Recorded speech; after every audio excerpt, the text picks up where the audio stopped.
কি বলছো তুমি এসব? দিদিভাই তুমি শিওর তুমি খাওনি? ভালো করে একবার মনে করে দেখো তো। নেউলি, স্টপ ইট। সবাই জানে আলো এসব ছুঁয়েও দেখে না। দাদা ওরকম ভাবে রিয়াক্ট করছো কেন? আমি কোনো খারাপ ভাবে কিছু বলিনি। আমি বলছি যে দিদিভাই হয়তো বুঝতে পারেনি, ভুল করে শরবত ভেবে খেয়ে ফেলেছে। মানে ওই কালারের একটা মকটেলও তো ছিল। ছোট, আমি ছেলে মানুষ নই যে শরবত আর ওয়াইনের মধ্যে ফারাকটা বুঝবো না।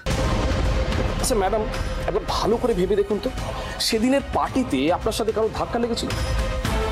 মানে আপনি সামনে ছিলেন, কারোর হাতে ওয়াইনের গ্লাস ছিল, সেটা পড়ে গেছিল, বা কেউ ইচ্ছে করে আপনার গায়ে ওয়াইন ফেলে দিয়েছিল?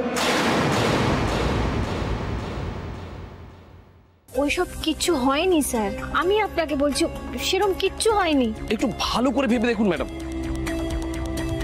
হ্যাঁ বড় বৌমা, তুমি তাড়াহুড়ো করো না, একটু ভাবো তারপর বলো।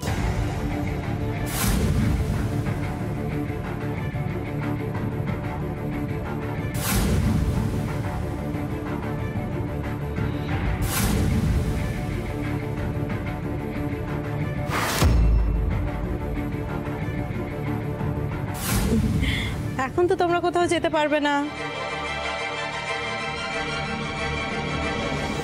কত টেনশন করবে না তুমি, বুঝতে পারছো? টেনশন করবে না, ঠান্ডা মাথায় আস্তে আস্তে স্টেপ বাই স্টেপ ভাবো। ও গড, আমি আর এই টেনশন নিতে পারছি না। না কিছু করার নেই, এখন আমাকে এখানে থাকতেই হবে। এটা যদি কেউ কিছু বেফাস বলে দেয় আমাকে ম্যানেজ করতে হবে। হ্যাঁ, আমি বলছি আপনাকে সবটা। আমি ওই বাচ্চাদের সাথে ছিলাম, তারপর আমি যখন নাচলাম, তারপর মা আমাকে হাতে কিছু টাকা দিলেন। মা তো জানতেন না যে আমি ওই পোশাকের মধ্যে আছি।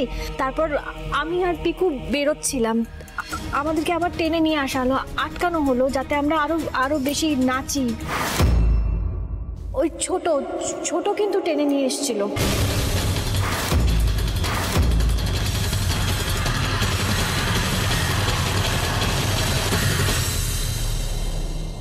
ছোট আমার সাথে নাচছিল, মানে আমাকে বলছিল নাচতে।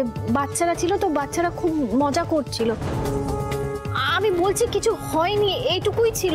ওয়াইন কি করে পোশাকে এলো আমি সত্যি জানি না। আমি কি করে জানবো দিদিভাই, তুমি কি বলছো এসব?